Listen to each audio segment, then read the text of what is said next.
The wind was a blade.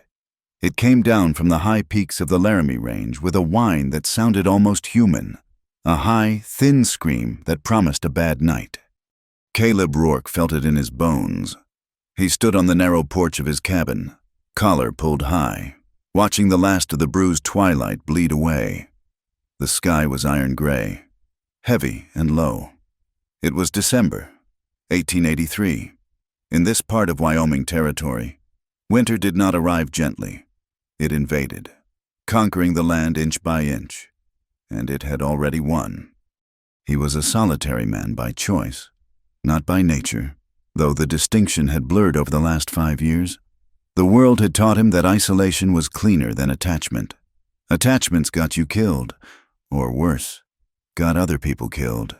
Here, high on the mountain slope, his only company was the wind, his 2 horses, and the memories he fought to keep buried deeper than the frost line. He finished checking the woodpile, satisfied it would last the night, and turned to go inside. The warmth of his stove was a promise. That was when he heard it. It was not the wind. The wind screeched. This was a thud, a heavy, dull sound from the barn, muffled by the rising storm. Caleb froze. His hand went, by instinct, to the empty holster on his hip. He'd left his Colt inside, a rookie mistake. He cursed himself silently. No animal he knew made that sound. It was the sound of a body hitting wood, or a door being forced.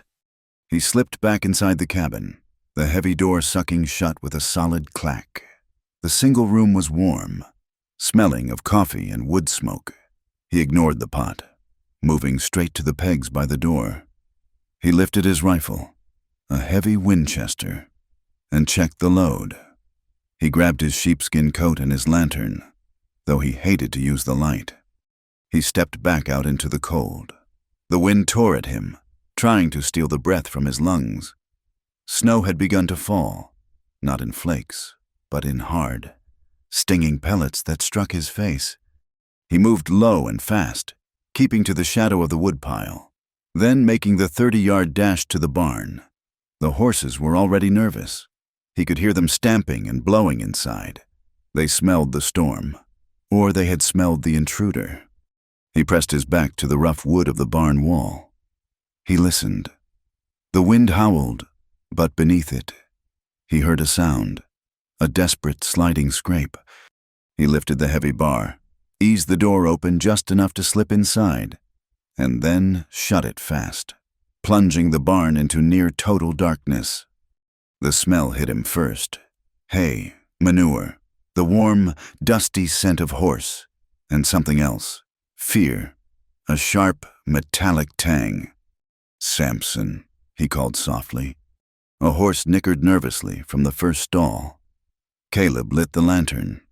The small flame caught, pushing a weak, yellow circle of light into the gloom.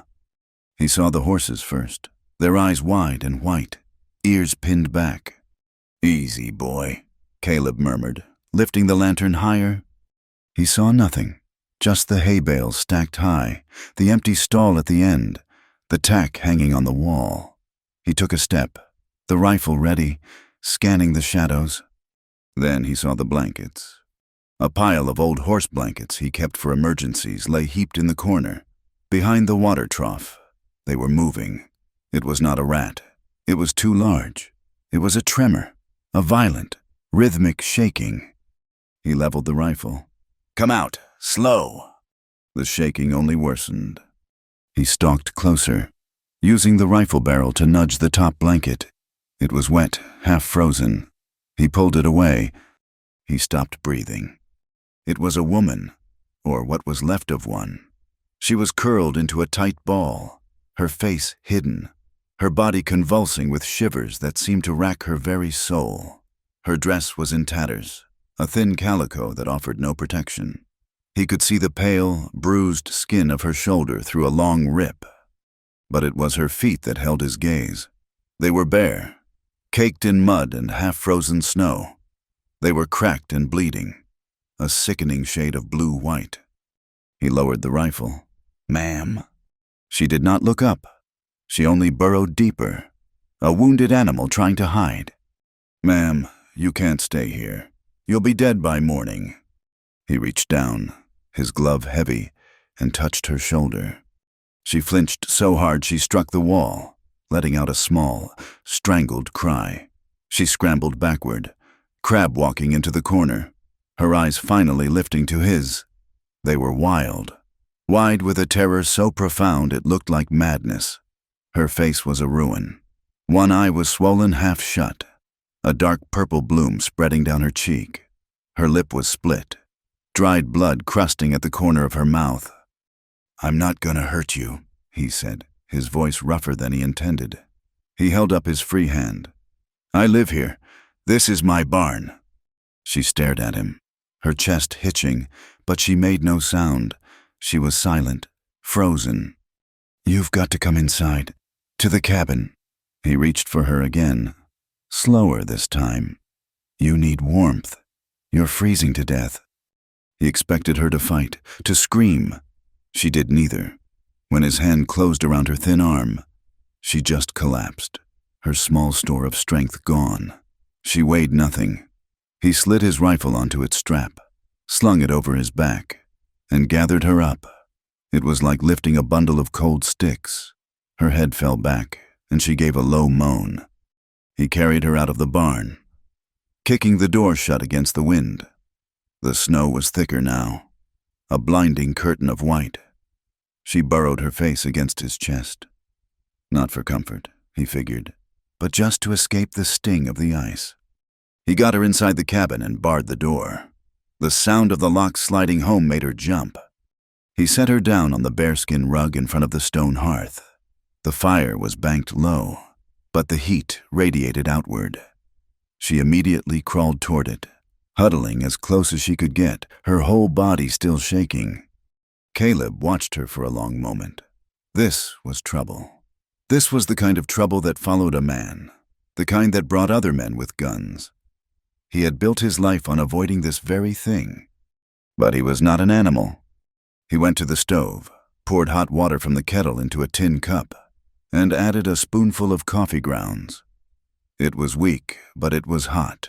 He knelt beside her. "Here, drink this." She looked at the cup, then at him. Her good eye was clear, searching his face. She did not take it. "It's just coffee," he said, frustrated. "Drink it!" Her hands were shaking too badly to hold it.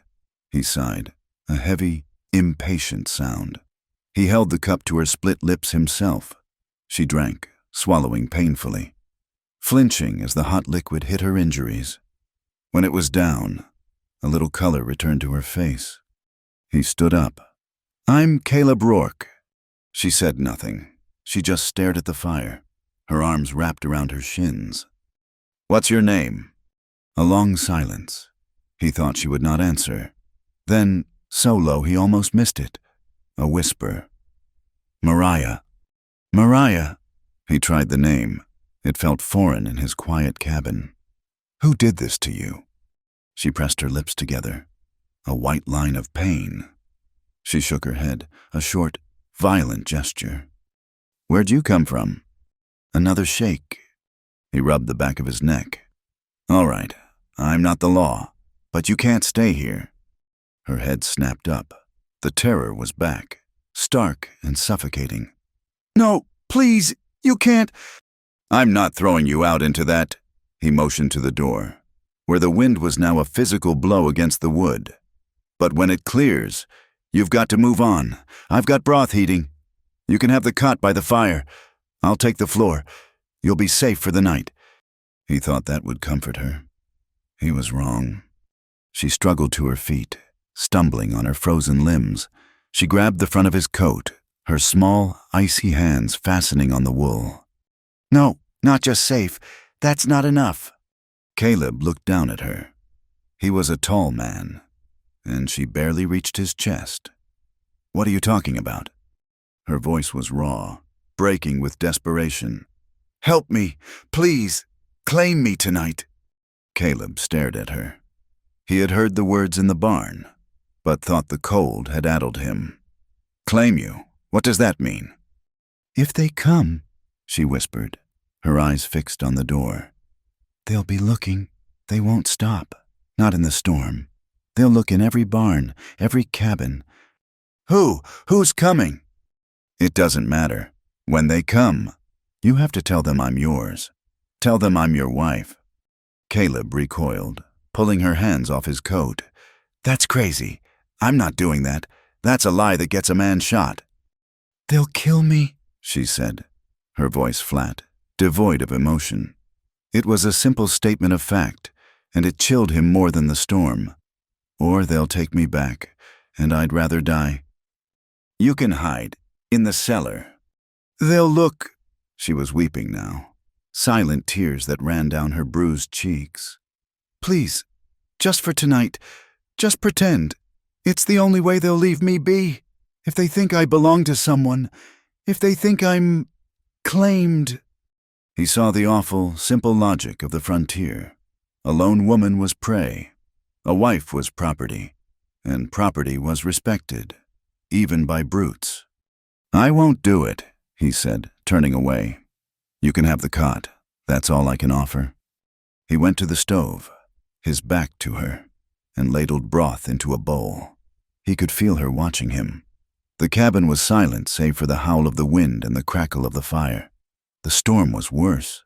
It was a full-blown blizzard, a white demon screaming down the mountain. No one was traveling in this. He turned to give her the broth and stopped. She was still by the fire, but her resolve had broken. She was on her knees, her face in her hands, her whole body racked with sobs that made no sound. A dark, cold knot tightened in Caleb's gut. He hated this. He hated her tears, hated her for bringing the brutal world to his door. He looked at the cot, a simple frame with a thin mattress. It was 3 feet from the fire. He looked at the snow building and the cracks of the window frame. This cabin was built solid, but in a storm like this, the cold was a living thing. It would creep in. The fire would keep the center of the room alive, but the edges would freeze. She was already half dead of exposure. On that cot, with her thin dress, she'd be frozen solid by midnight. There was only one place in the cabin that would stay warm enough: his bed. It was built into the far wall, a heavy timber frame with a thick straw-tick mattress and a pile of wool blankets and buffalo hides.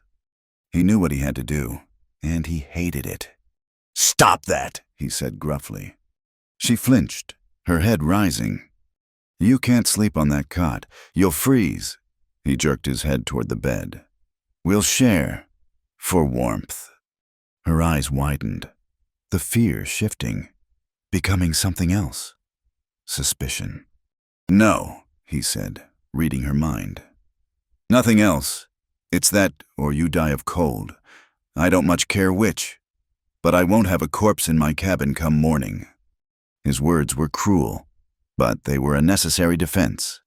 He set the bowl of broth on the hearth. "Eat, then get in. Stay on your side."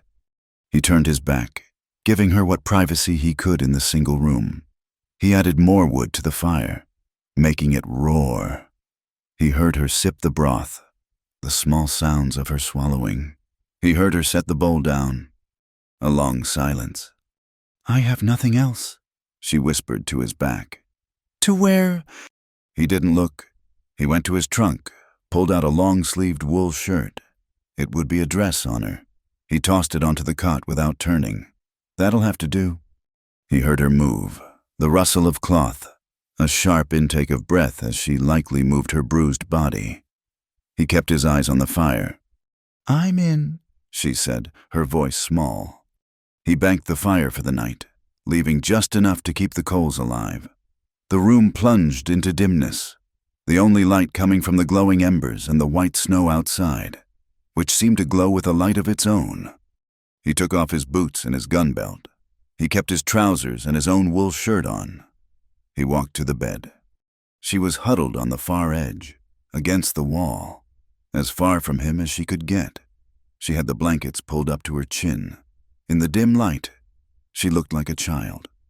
He lifted the heavy buffalo hide and slid in, his body automatically keeping its distance. The mattress rustled under his weight. He lay on his back, staring up at the dark ceiling, his hands laced behind his head. The cold in the cabin was palpable. The bed was an island of warmth, but a large one. The space between them felt acres wide, and just as cold. He could feel her shivering. It was not the shiver of cold. He knew that one. That was a tremor. This was a vibration, a deep, bone-rattling quake that came from terror. It was the shaking of an animal in a trap. It was constant, violent, and it was shaking the entire bed frame. He lay there, rigid, for 10 minutes. 20. The sound of her teeth chattering was a maddening rhythm against the shriek of the blizzard. He told himself to ignore it. It was not his concern. He had offered warmth. He had offered safety. But the shaking didn't stop. It worsened. He cursed, a low, bitter sound. He could not sleep. More than that, he could not bear it. It was the sound of utter brokenness. "Woman," he growled into the dark. She went utterly still. She even stopped breathing. "You've got to stop that." "I cannot," she whispered, her voice trembling. He sighed, the sound lost in the storm. He was a fool. He was a damned fool. He rolled onto his side, facing her. In the faint red glow from the embers, he could see the whites of her eyes. He hesitated. This was the line, the one he had sworn he would not cross.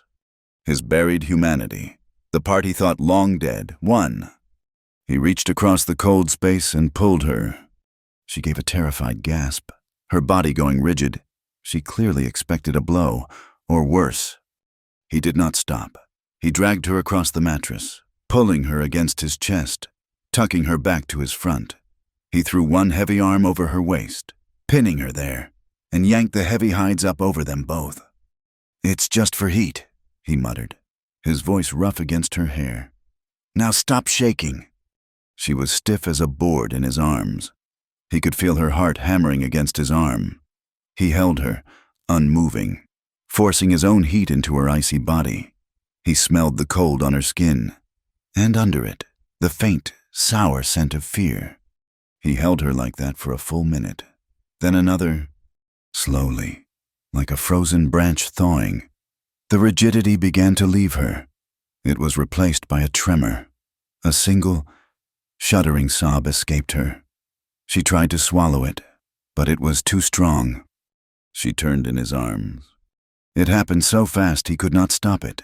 She was no longer facing away, but facing him, her small body pressed against his. Her face was buried in his shirt, and her hands, those small, freezing hands, grabbed handfuls of his shirt and held on. She was not clinging. She was anchoring herself. She wept. She wept like he had never heard a person weep, without sound, a storm of grief and pain that shook her from head to toe. Caleb froze. He had not held another person in 5 years, not since he buried his wife. He had forgotten how, but his body remembered. His hand, almost of its own accord, moved from her waist to her back. He spread his palm flat against her sharp ribs, holding her steady. His other hand, hesitant, rose and touched her hair. It was matted, damp, and cold. He smoothed it back from her face. He said nothing. There were no words for this. He just held her. He felt the dampness of her tears soaking his shirt. He felt the desperate, frantic pulse in her neck. She clung to him like a drowning woman to a log. This was not passion. It was not lust. It was survival. It was the first moment of safety, the first gentle touch she had known in God knew how long. He could feel the cuts on her feet against his legs, the raw chill of her skin. He held her closer, tucking her head under his chin, letting his own warmth be a shield. He felt something inside himself, a cold, hard thing he had nurtured for years. Crack. It was a painful, splintering feeling. He was holding this broken stranger, and he was protecting her, and she was holding him back, as if he were the only solid thing left in the world. The blizzard screamed outside the walls, a hungry, white void. But inside the cabin, in the dim light, two broken souls clung together in the dark. The trembling finally eased. Her sobs quieted, and her cold body began to steal his heat. He did not let go. He held her through the long, dark hours, listening to her breathing as it finally deepened into an exhausted sleep. He did not sleep at all. He just stared into the darkness, a stranger in his own bed, and knew that the night had changed everything. The gray light of morning crept through the snow-caked window, cold and unforgiving. Caleb woke first. He always woke before the sun, a habit ingrained by years of solitude and stock to feed. He had not slept, not truly. He had drifted, aware of the light, warm weight in his arms, the rhythm of her breathing against his chest. He turned his head slowly. In the thin light, she looked worse than she had in the lantern's glow. The bruise on her cheek was a dark, ugly purple, swollen and stark against the pallor of her skin. Her split lip was cracked. She looked impossibly young and ancient, like a child who had seen the end of the world. Her hair was a tangled mess, spread across his rough blanket. Carefully, so as not to wake her, he untangled his arm from beneath her. She murmured, a small sound of protest, and curled tighter into the space his body had left, seeking the warmth. He slid out of the bed. The cabin floor was freezing. He pulled on his boots, his breath pluming in the air. The fire was down to pale orange embers. He added kindling, then heavier logs, coaxing it back to life. The wood hissed and popped, and flames finally licked up the chimney.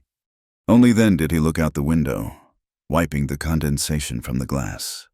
He saw nothing. It was not darkness. It was a solid, moving wall of white. The blizzard had not slackened. It had doubled down, howling with a fury that vibrated in the cabin walls. The wind was a physical force, piling drifts against the door that were already halfway to the knob. He heard a sharp intake of breath behind him. Mariah was sitting up in the bed, the blankets clutched to her chest. Her eyes were wide, darting from him to the unfamiliar room. The brief, safe fog of sleep replaced by stark terror. "It's all right," he said, his voice a low rumble. "You're safe." The words seemed to calm her, but only for a moment. She looked at the window, at the screaming white. "I have to go," she said, her voice a dry rasp. She threw the blankets back, the movement frantic, and swung her legs over the side of the bed.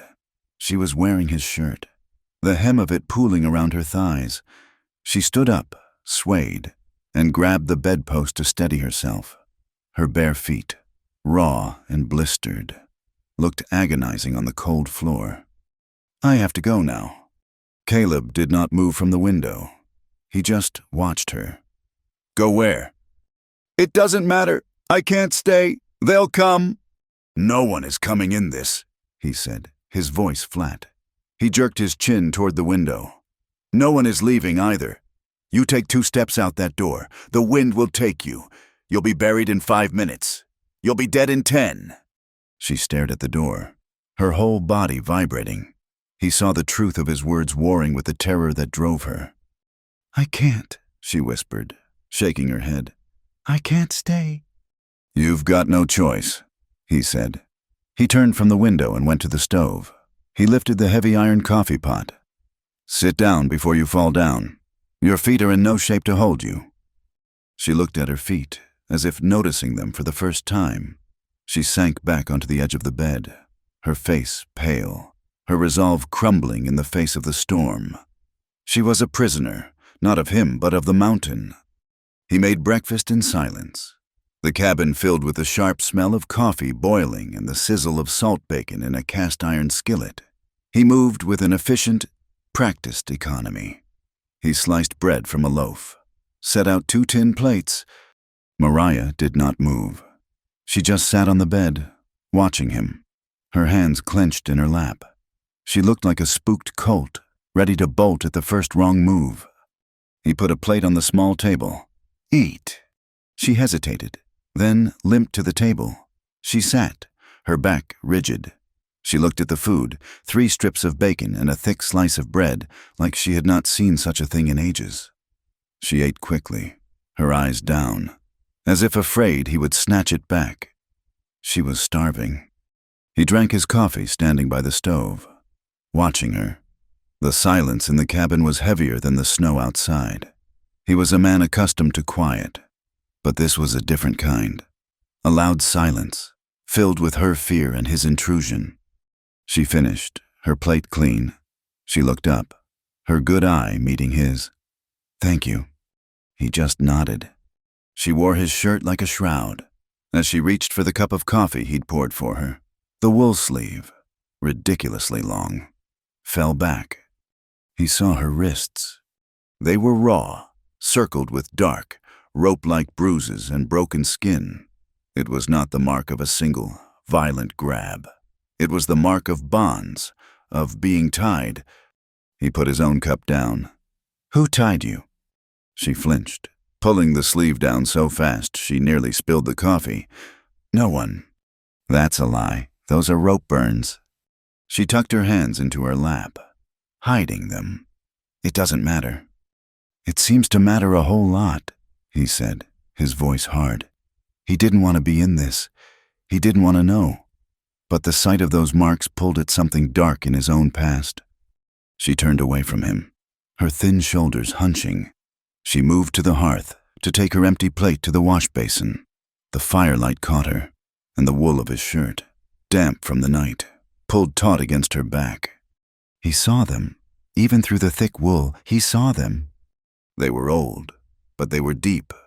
Ridges of scarred flesh, running diagonally from her shoulder down her back. A pattern he knew. "My God," he breathed. She froze. She knew what he had seen. "Who whipped you?" he asked, the words torn from him. She closed her eyes. Her voice was barely audible, a dead, flat whisper. My mistake was living through it. She would not say more. She took the plate to the basin and began to wash it with water from the kettle, her back to him, a wall built of silence and pain. Caleb watched her, the knot in his gut tightening. This was no simple runaway. This was something far darker. He grabbed his coat and rifle. She jumped as he moved.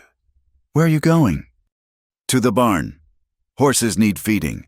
Don't open this door for anyone, not even if you think it's me. I'll pound 3 times, then once. You hear me?" She nodded, her eyes wide. He stepped out into the white hell. The wind nearly ripped the door from his hand. He fought his way to the barn, the rope line he'd strung for just this purpose, his only guide. The horses were safe, warm, and hungry. He forked hay, broke the ice in their water trough, his mind churning.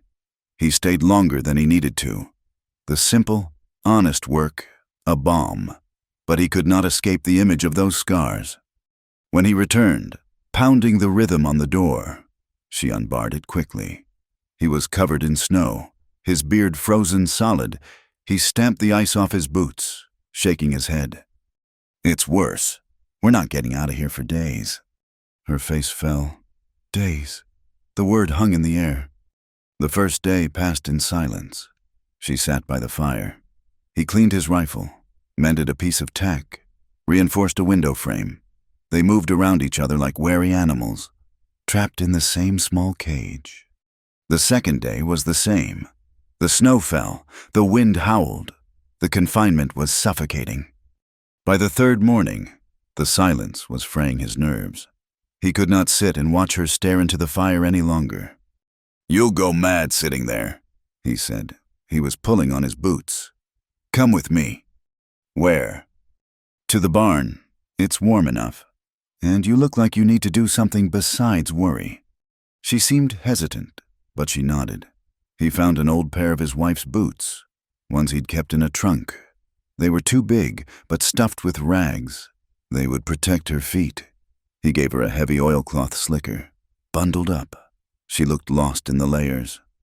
He led her, one hand on her arm, along the rope line. The wind was high, but the snow had lightened. In the barn, the horses nickered, glad for the company. "This is Samson, Caleb said, running a hand down the big gelding's neck. "He's got a mean streak, but he's loyal." Mariah looked at the horse, her fear momentarily forgotten. She reached out a hesitant hand. The horse, usually wary of strangers, lipped at her glove, then nudged her shoulder. "He likes you," Caleb said, surprised.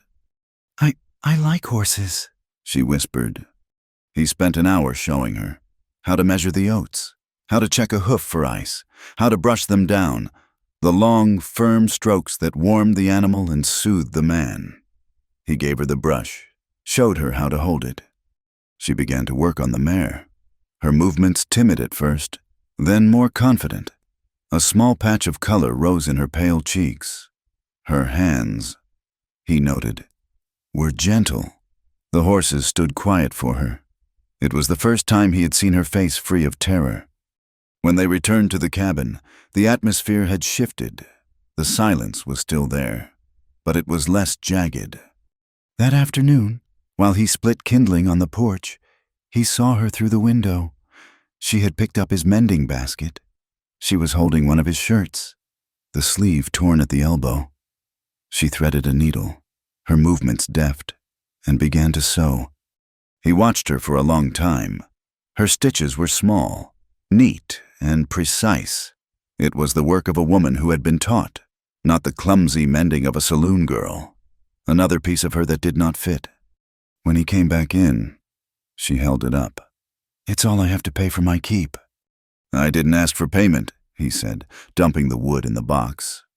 "I know," she said quietly, and went back to her sewing. That night, they went to bed as before. The cabin was a small, warm pocket in a world of ice. He lay on his side, his back to her. He willed himself to sleep.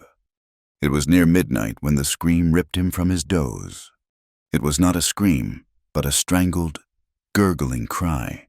He rolled over, his heart pounding, and found her bolt upright, her hands at her throat, her eyes wide and blind with the night terror.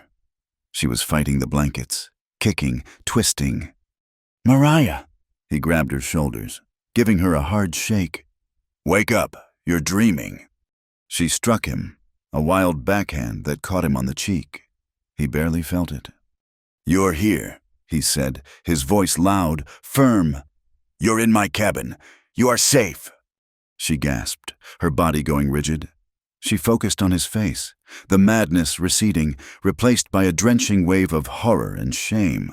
She was shaking, her whole body convulsing.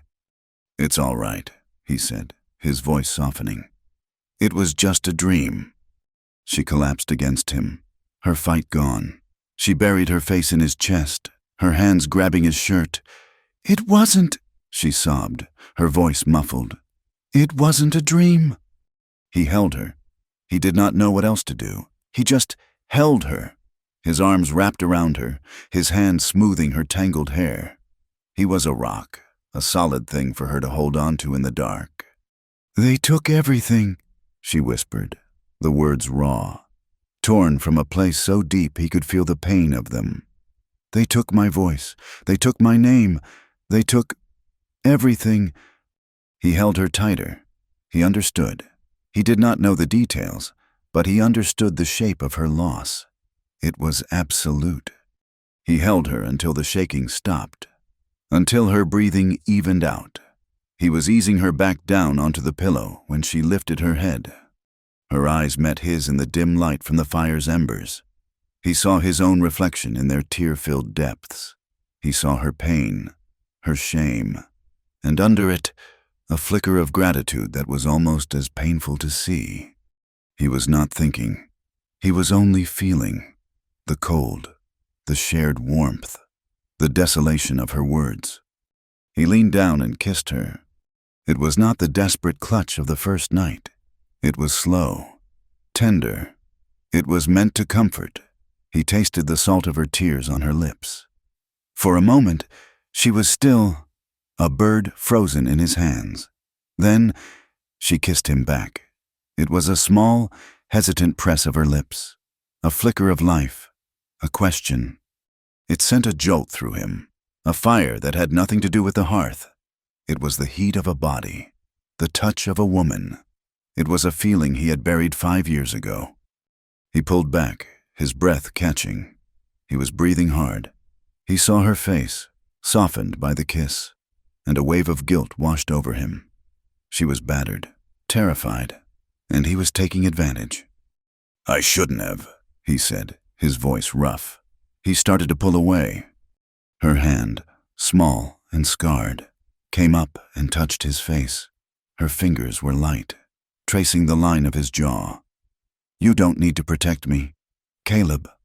He looked at her hand, felt the warmth of it on his skin. "I think I already am," he said. He did not kiss her again, but he did not let her go. He lay down, and she lay with him, her head on his shoulder. They lay like that, not speaking, until the first gray light of dawn. The next day, the wind stopped. The silence was sudden, almost shocking. After 3 days of a constant, shrieking howl, the stillness was deafening. Caleb got up and looked out. The sun was rising, and the world was a blinding, pristine white. The snow was drifted 10 feet high against the barn. The land was unrecognizable, beautiful and deadly. Mariah came to stand beside him. She looked at the unbroken expanse of snow. "It's over," she whispered. "For now," he said. He spent the morning digging a trench to the barn. The work was brutal. The snow was heavy, wet. By midday, he had a path cleared. He came back inside, stomping the snow from his boots. She was waiting by the door. She was dressed in her own tattered clothes. Her ruined, bare feet were stuffed back into his wife's oversized boots. "I have to go," she said. Her voice was firm, though her face was pale. He looked at her. He looked at her feet. He looked out the door at the miles of unbroken, frozen territory. "Go where? Mariah? There's no town for 30 miles. You won't make it a mile in those boots. Your feet are still raw. You'll die out there. Is that what you want?" "I can't stay," she said, but her voice wavered. "He'll be looking." "Whoever he is, he's not looking today. No one is moving through this, not yet." She stood there, trapped between the terror behind her and the frozen death in front of her. He knew what he was about to say was a mistake. He knew it was inviting the trouble he had spent his life avoiding. But he looked at her face, at the scars, and he heard her whisper in the dark. "Stay," he said. She looked up, surprised. "Just one more night. Let the sun melt some of this. Let your feet heal one more day. I'll make a salve for them. One more night, then, if you still want to go, I won't stop you." She searched his face, looking for the trap. She saw none, only a rough, tired kindness. She nodded, just once. The day passed with a new, sharp tension. The storm was no longer their jailer. She was here by choice. He made the salve, a mixture of lard and pine resin he used for the horses. He made her sit, and, ignoring her protests, he rubbed the balm into her cracked, blistered feet. His touch was rough, but sure. She flinched, but she let him. Night fell. The air in the cabin was thick, charged with unspoken words. They ate supper in near silence. The small sounds of forks on tin plates unnaturally loud. He banked the fire. He turned to the bed. She was already there, but she had not burrowed against the wall. She was sitting, waiting. He shed his shirt and trousers, down to his long wool underclothes.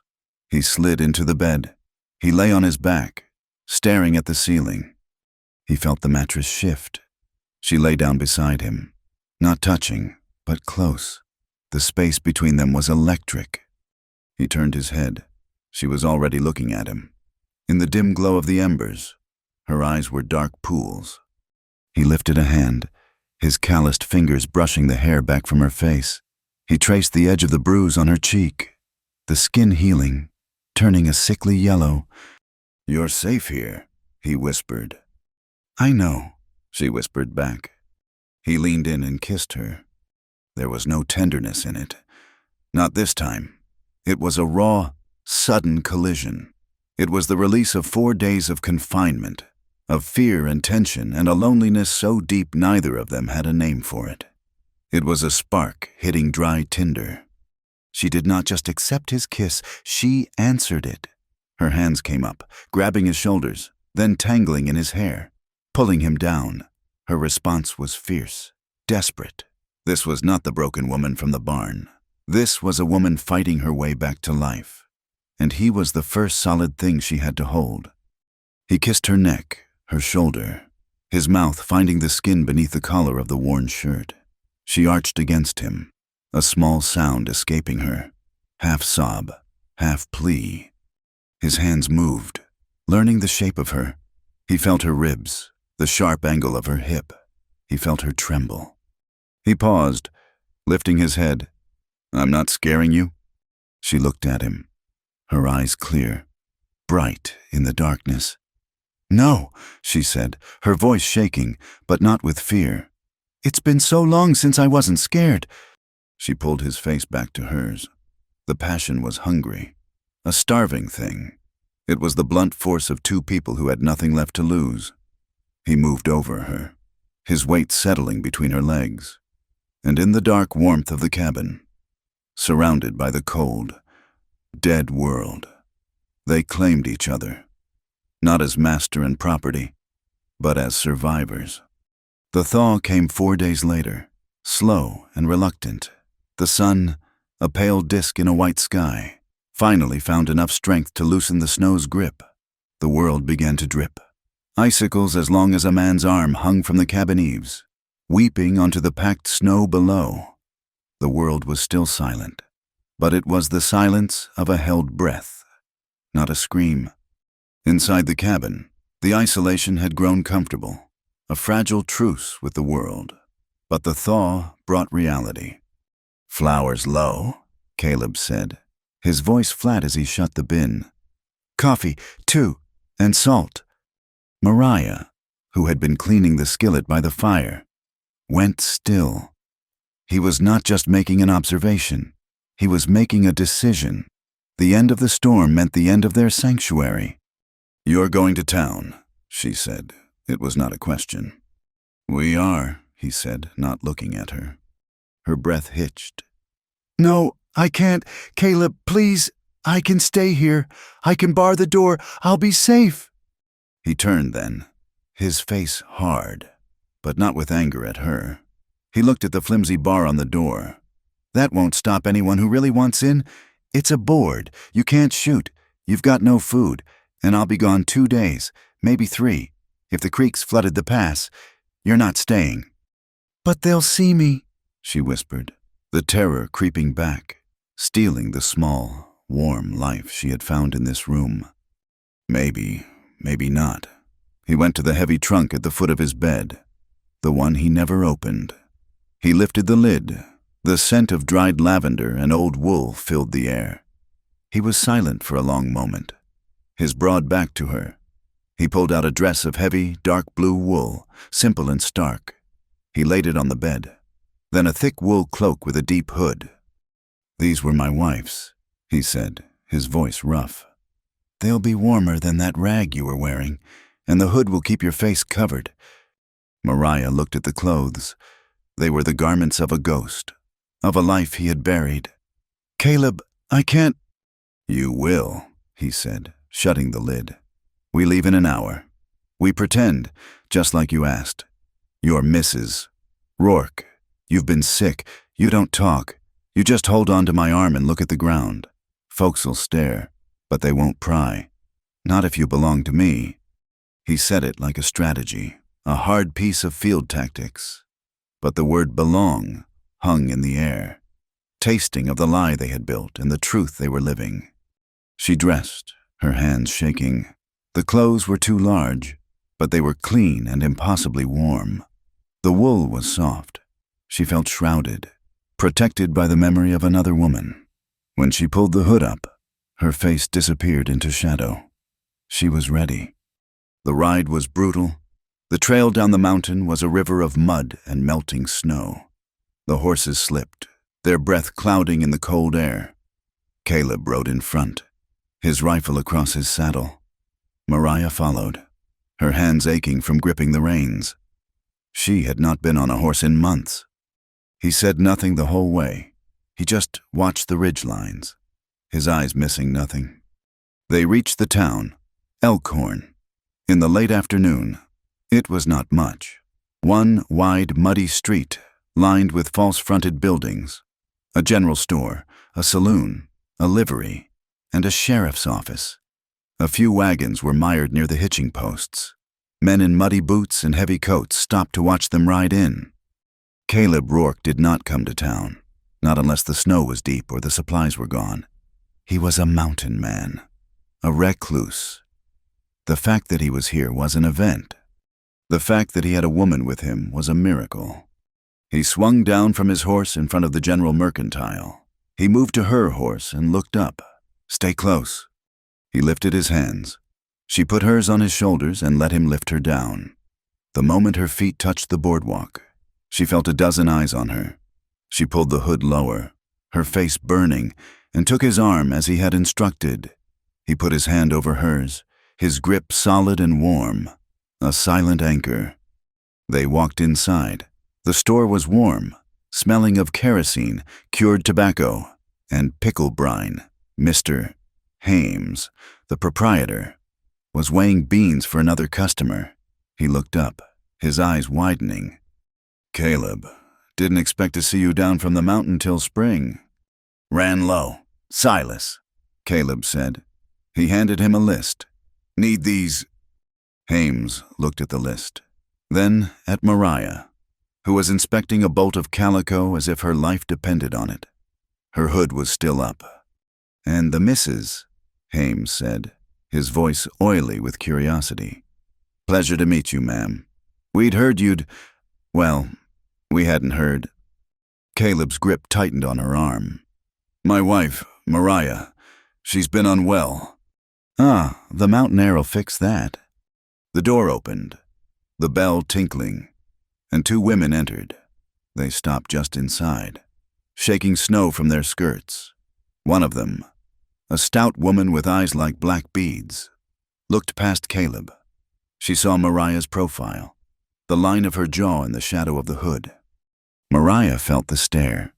She turned her head further, burying her face in the folds of the cloak. It was too late. The woman's hand flew to her mouth. "Dear Lord in heaven." Everyone froze. The woman, Mrs. Agnes Miller, the preacher's wife, took a step forward. "I know you." Mariah went rigid. Caleb stepped half in front of her, a solid wall. "Ma'am, you're mistaken." "I am not," Agnes said, her voice rising, sharp with a sudden, vicious righteousness. "I'd know that face anywhere. That is Mariah Stokes."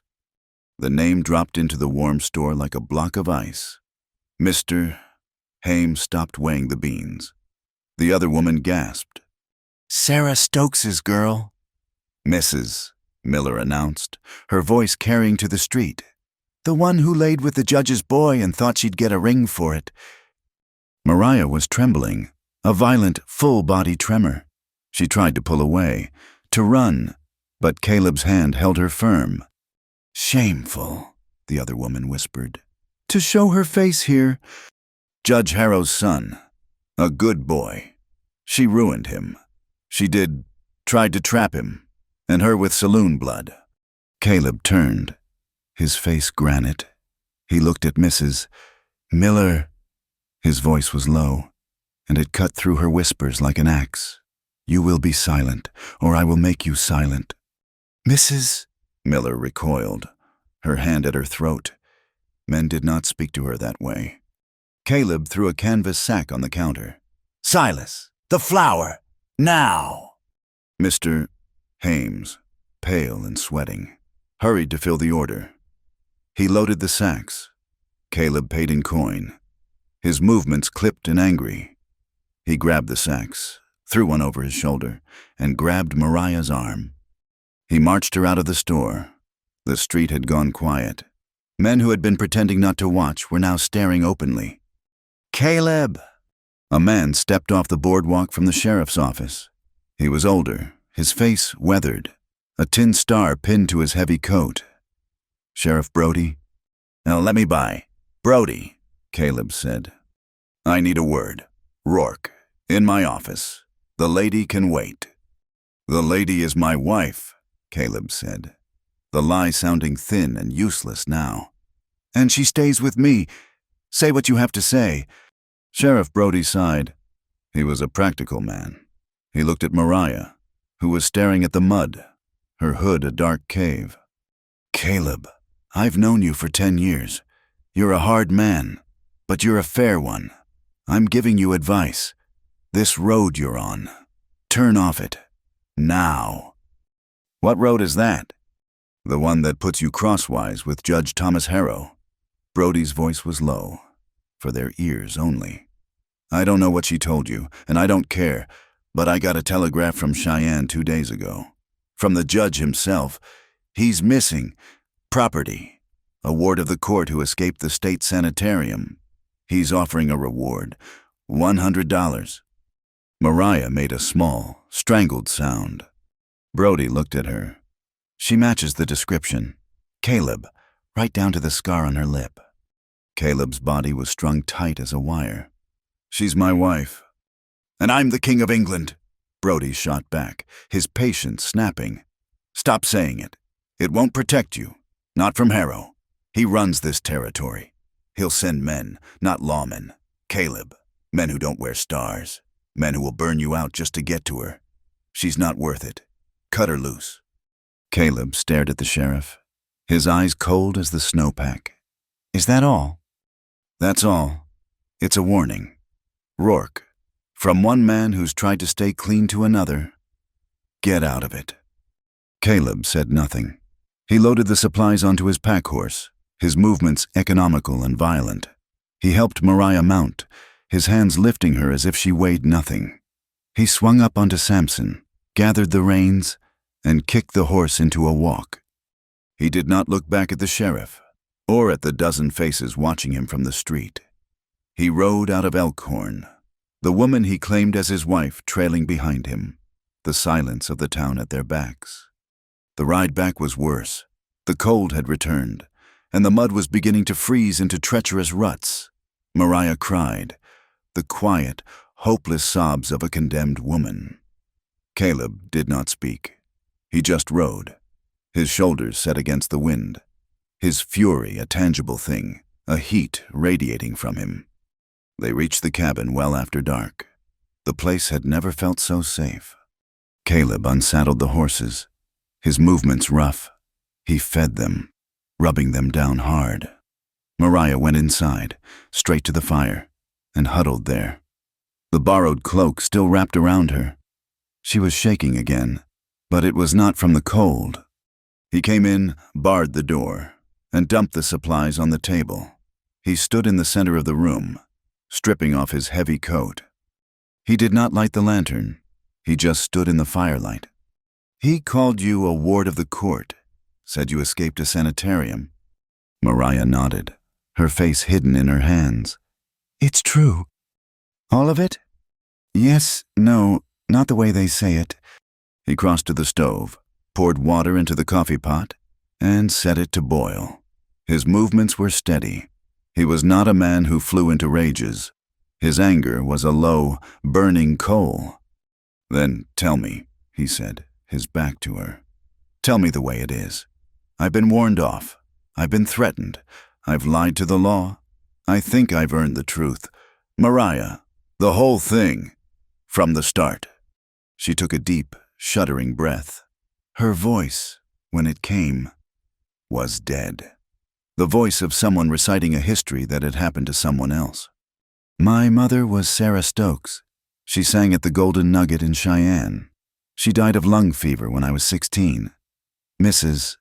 Miller was right about that. I was saloon blood." She spoke to the fire, her eyes fixed on the flames. "The church took me in. They gave me a room in the rectory attic in exchange for doing the laundry. I was grateful. It was quiet. Until Thomas came. Thomas Harrow, Jr., the judge's son. He had a politician's smile. Caleb thought. He was beautiful, she whispered. He found me in the garden. He brought me ribbons. He told me I was different, that I wasn't like my mother. He said he loved me. She laughed, a bitter, dry sound. I was a fool. I was a child. I believed him. I thought he would marry me, that I would finally be clean. She paused, her hands twisting in her lap. When I told him about the baby, he laughed. He called me a whore. He said I was just like my mother, trying to trap a man better than me. Caleb's jaw tightened. He poured the boiling water over the coffee grounds. The judge was worse. He couldn't have the scandal. His son, his reputation. They locked me in a room. They told everyone I had gone east to visit family. They waited. They were going to take the baby as soon as it was born, send it to an orphanage, and send me away. Her voice broke. She stopped, fighting for control. But the baby, it was a girl. She was stillborn. Mariah's voice was so low, he barely heard her. She never cried. I never even got to hold her. I think the grief made me mad. For a little while, I screamed. I wept. I called them murderers. She looked up at him, her eyes pools of old, cold pain. That was their chance. They said my grief had broken my mind, that I was a danger to myself. The judge signed the papers. They sent me to the sanitarium. She stood up, her back to him, and pulled the collar of her dress down, untying the laces of his wife's bodice. She let the heavy wool fall, pooling at her waist. She was wearing her old, torn shift beneath it. She turned and showed him her back in the firelight. The scars, the ones he had seen, they were not old.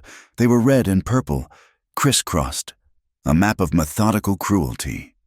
It wasn't a hospital, Caleb. It was a prison. They called it treatment. They called the orderlies doctors. They tried to bury me, too, erase the mistake. I was there for a year, 2 weeks ago. One of the orderlies, he left a door unlocked. I ran until I found your barn.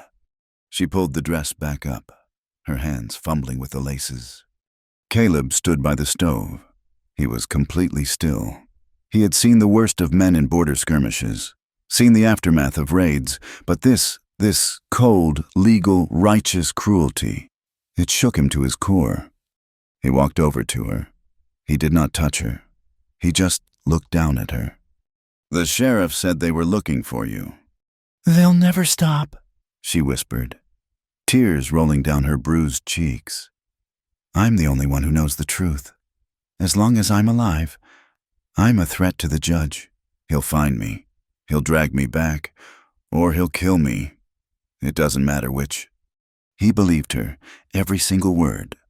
He reached out, his rough thumb brushing a tear from her cheek. No, he won't. He turned, picked up his rifle, and began to clean it, his movements precise, calming.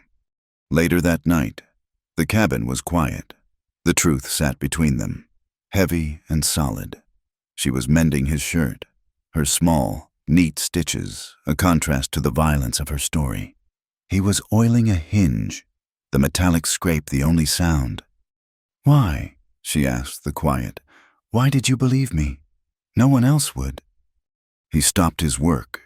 He looked at his hands, at the white, puckered scar that ran from his thumb to his wrist, an old burn mark. I know what it is to be marked, he said. And I know men like Harrow. They build their worlds on the backs of people they break. He paused, and the crack in his wall opened a little wider. My brother, Jacob, he was 19, went to a treaty talk with the Kiowa. It was an ambush. They took his scalp. He was supposed to be safe. He was promised. He had never told anyone that, not even his wife. The world is full of liars. Mariah, and they're usually the ones with the loudest voices. He looked back at his work. After my wife, Sarah, died, the fever took her in 3 days. I came up here. I shut the door. I didn't want to see any of it anymore. The lies, the killing, the loss. It was easier to be alone. Mariah put her mending down. She came to him, knelt by his chair. She looked at his face, the lines carved by wind and grief. "You're not alone," she said softly. "You're just hiding. The town, they think you're cold, hard, but you're not. You're waiting. You keep this fire lit. You care for your animals. You've been kind to me, when you had every reason to throw me out." She reached up and touched his rough cheek. "You are more alive than anyone I have ever met. Caleb Rourke. You just forgot how to be." He looked at her, really looked at her. He saw the strength that had carried her through a year of hell. He saw the woman who had survived the unsurvivable.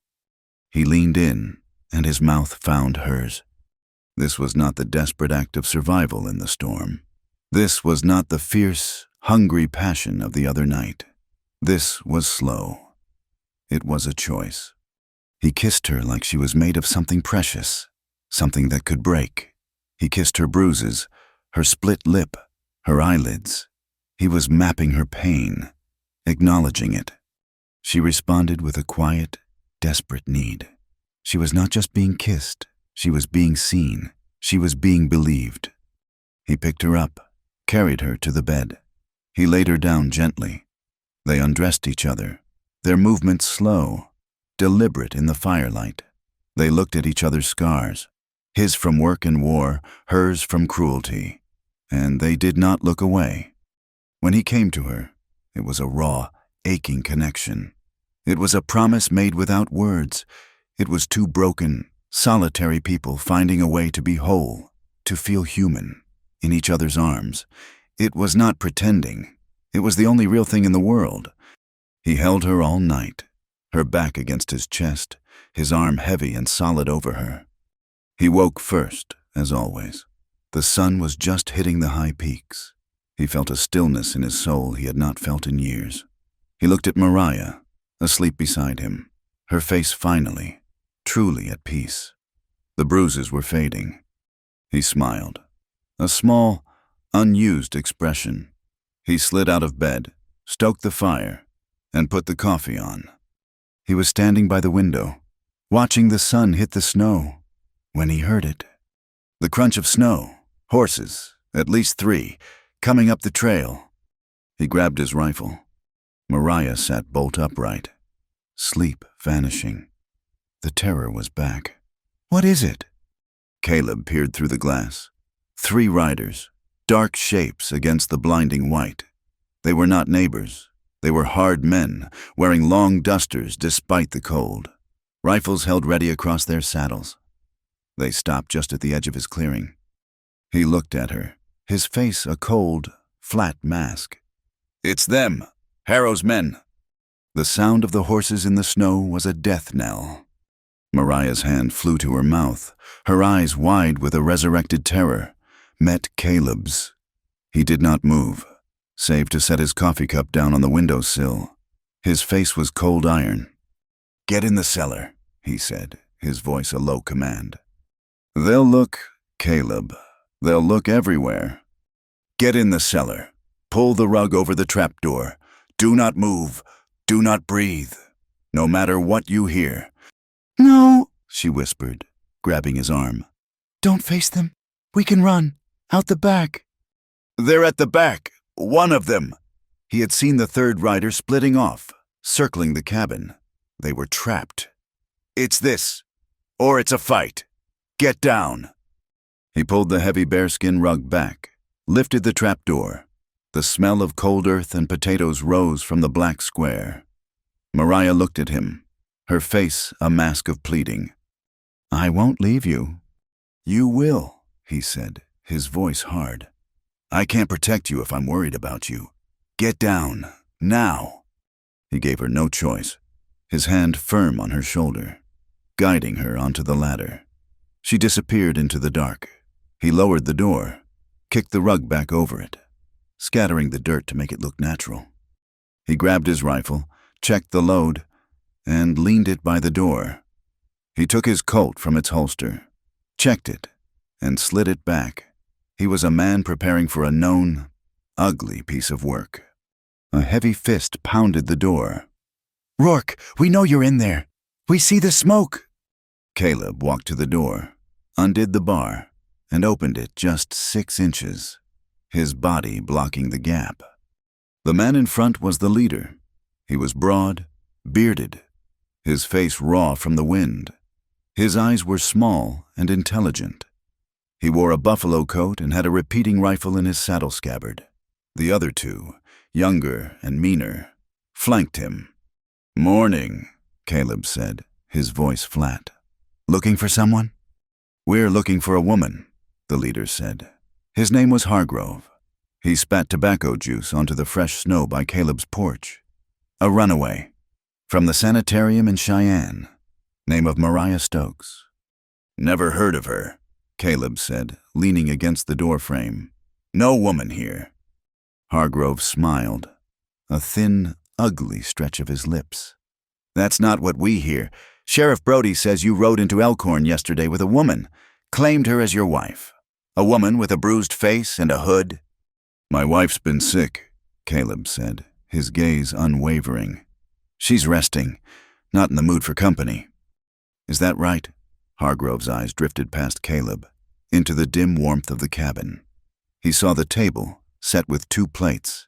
He saw the small tin cup, the one Mariah used, and then he saw, hanging on a peg near the fire to dry, the dark blue wool dress.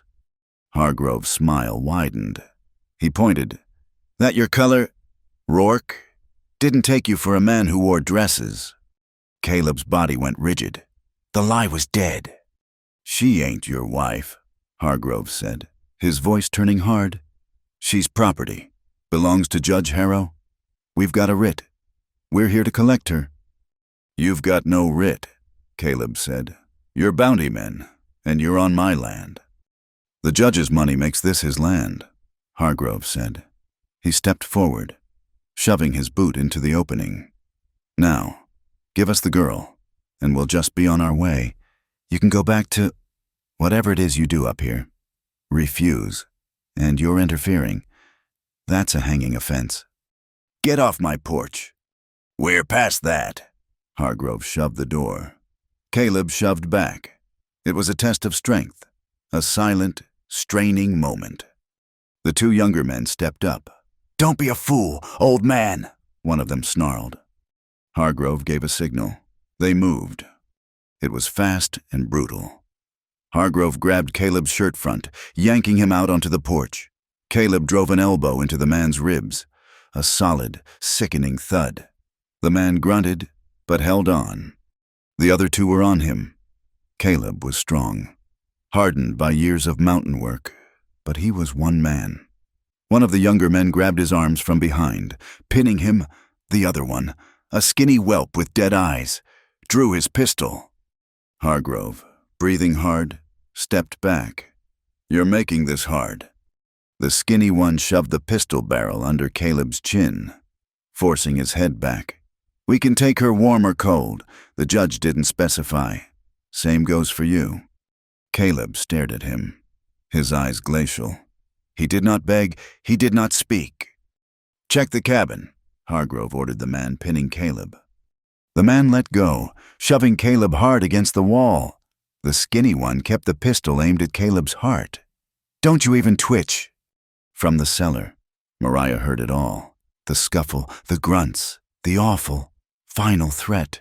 She heard the man step inside the cabin. She heard his boots on the floorboards, walking toward the hearth, toward her. She knew he would find the rug. He would find the door, and he would find her. Caleb would die trying to stop him. The man kicked the table over. "She ain't in here." "Check the loft! Check the floor!" Hargrove yelled from the porch. Mariah made a choice. She pushed on the trap door. It wouldn't budge. The rug was too heavy. She scrambled in the dark, found the ladder, and climbed. She put her shoulder to the door and shoved. The rug moved. The door lifted an inch. The man inside heard it. "She's under the floor!" On the porch, the skinny man grinned. He turned his head to look, his attention shifting from Caleb for one vital second. It was all Caleb needed. He drove his hand up, grabbing the pistol, twisting it away. The gun fired, the shot deafening, the bullet burying itself in the porch roof. Caleb smashed his fist into the man's throat. The man crumpled, gagging. Hargrove roared, pulling his own weapon. But another shot exploded. This one from inside the cabin. It was a rifle. The sound was immense. The bullet tore through the open doorway, centimeters from Hargrove's head, and obliterated a knot in the wood of the far porch rail. Splinters flew. Hargrove froze. The man at Caleb's feet was choking. The man inside the cabin scrambled out, his face pale. Mariah stood in the center of the room, her bare feet planted on the floorboards. She was wearing his wife's shift. She held Caleb's heavy Winchester rifle. It was not shaking. Her eyes were not wild with fear. They were cold with a focused, pure rage. She worked the lever, jacking another round into the chamber. The schlick-schlack of the mechanism was the deadliest sound in the world. "The next one," she said, her voice clear and carrying, "goes in your eye." Hargrove stared at her. This was not the broken, weeping girl he had been sent to retrieve. This was something else. He was being paid $100. He was not being paid enough to die. He grabbed the choking man, hauling him to his feet. "This ain't over," he spat, his eyes promising murder. "The judge will send 20 men. He'll burn this mountain down." He and the third man mounted, dragging the whelp with them. They kicked their horses into a frantic, slipping gallop and disappeared down the trail. The silence that fell was absolute. Caleb stood on the porch, his chest heaving. He watched them go. He turned and looked at Mariah. She was still holding the rifle, aimed at the empty space where they had been. She was trembling now, the reaction setting in, her knuckles white on the stock. He walked over, his boots heavy. He gently took the rifle from her hands. "They'll be back," she whispered. "I know." He leaned the rifle by the door. "They're right. They'll come back with more, or they'll wait till spring and set the whole mountain on fire." He looked around the cabin, his home, the place he had built with his own hands, the sanctuary he had hidden in for 5 years. It was gone. It was a trap. He grabbed the sacks of flour and coffee. "Pack, food, blankets, ammunitions, the axe and the skillet. Nothing else. We leave in 5 minutes." She did not question him. She flew into motion. She was not the same woman who had stumbled into his barn. She dressed in the wool dress, pulled on the boots. She packed hardtack, jerky, and salt into a saddlebag. He worked outside, his movements economical. He saddled Samson and her mare, Juno. He tied the supplies on. He left the cabin door open. He did not look back. He lifted her onto the mare. "We're not going down. We're going up. Into the high country. They won't follow. Not in this." He swung onto Samson and led the way. Not onto the trail, but straight into the deep, untracked snow of the forest. They climbed, pushing through drifts that came to the horses' bellies, toward the wind-scoured peaks where no man went in winter. The land was cruel. For 3 days, they pushed north, following ridges where the snow was thinner, blown clean by a wind that never stopped. The world was ice, white snow, and black rock. The cold was a living entity, a predator that stalked them constantly. The first night, they found shelter in a cleft of rock, a shallow cave that cut the wind but held the cold. They built a small, smokeless fire of dry pine branches. They had 2 blankets and the buffalo hide. It was not enough. "We'll freeze," Mariah whispered, her teeth chattering so hard she could barely speak. Caleb spread the hide on the frozen ground, then 1 blanket. "Get down." She lay down.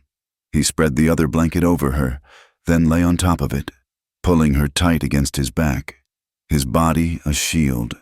He wrapped the edges of the hide around them both. It was a desperate, shared heat.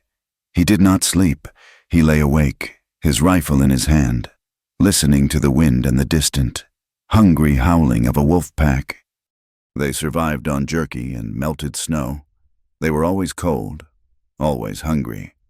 On the fourth day, Caleb found a grouse, its neck broken in one of his old, forgotten snares.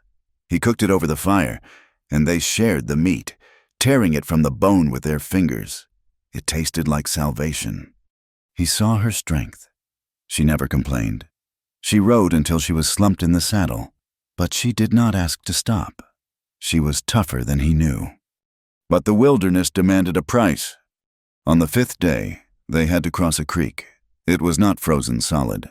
A fast, dark current of water ran over a bed of slick ice.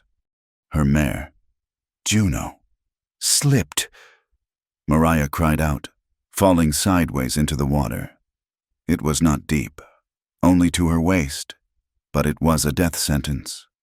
Caleb was off his horse in an instant, dragging her out. She was soaked. The air temperature was 10 degrees, maybe less. Her clothes began to stiffen with ice before they were even out of the creek bed. "We have to stop. We have to make a fire," she pleaded, her body already racked with violent shivers. "Here, we're exposed. They could see the smoke." He looked around, frantic. He knew this high valley. He knew she would die. She would be dead in an hour.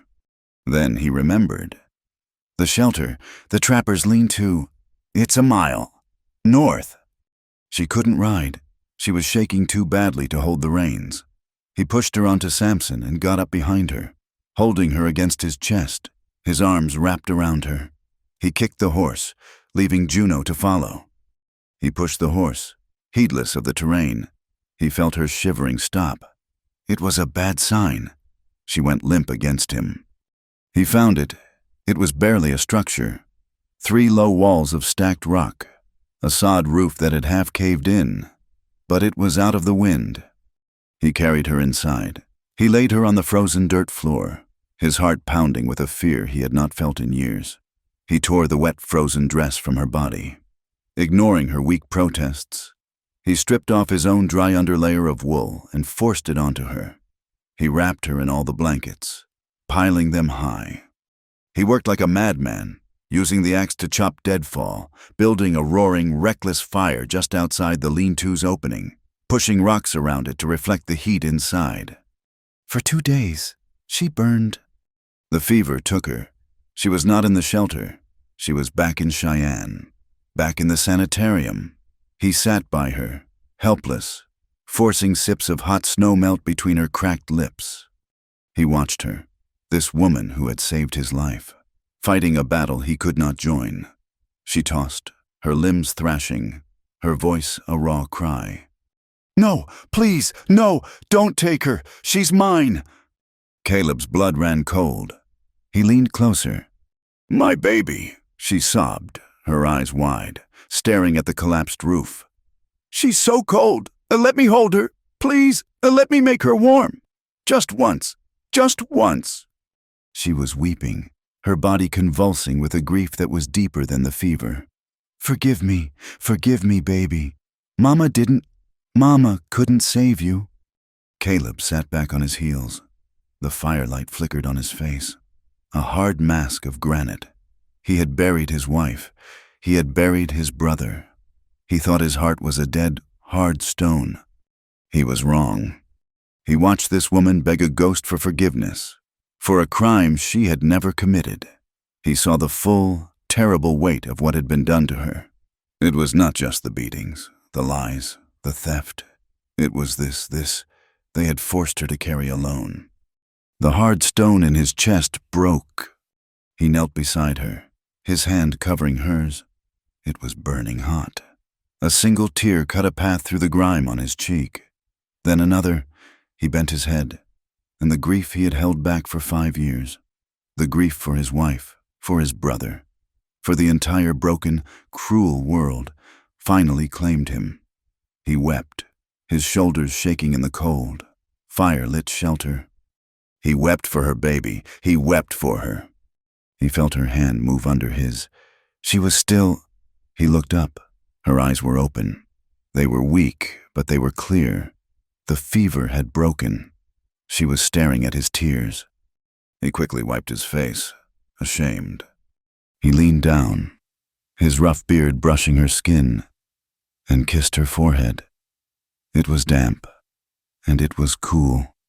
"It wasn't your fault, Mariah," he whispered, his voice thick.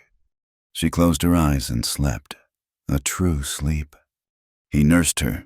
He hunted, bringing back 2 rabbits, boiling the meat into a thin, hot broth. He fed it to her by the spoonful.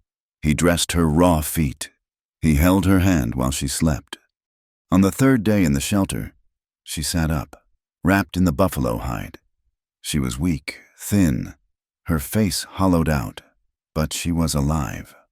She watched him for a long time as he cleaned his rifle. His movements sure. "You stayed," she whispered, her voice a dry rasp. He nodded, not looking up. "I said I would." "I heard you," she said, "in the fever. I heard you. I thought it was a dream." "It wasn't." She pulled the hide tighter. Tears welled in her eyes, but they were not from the fever. "No one has ever, not my mother, not Thomas, no one ever loved me enough to stay. They always left, or they sent me away." He stopped his work. He looked at her, his gaze steady, meeting hers across the small, smoky fire. "I'm not leaving." It was not a promise of love. It was a statement of fact. It was an oath. That night, the world felt different. They were still trapped. They were still hunted. But they were not alone. They shared the rabbit broth, sitting close by the fire.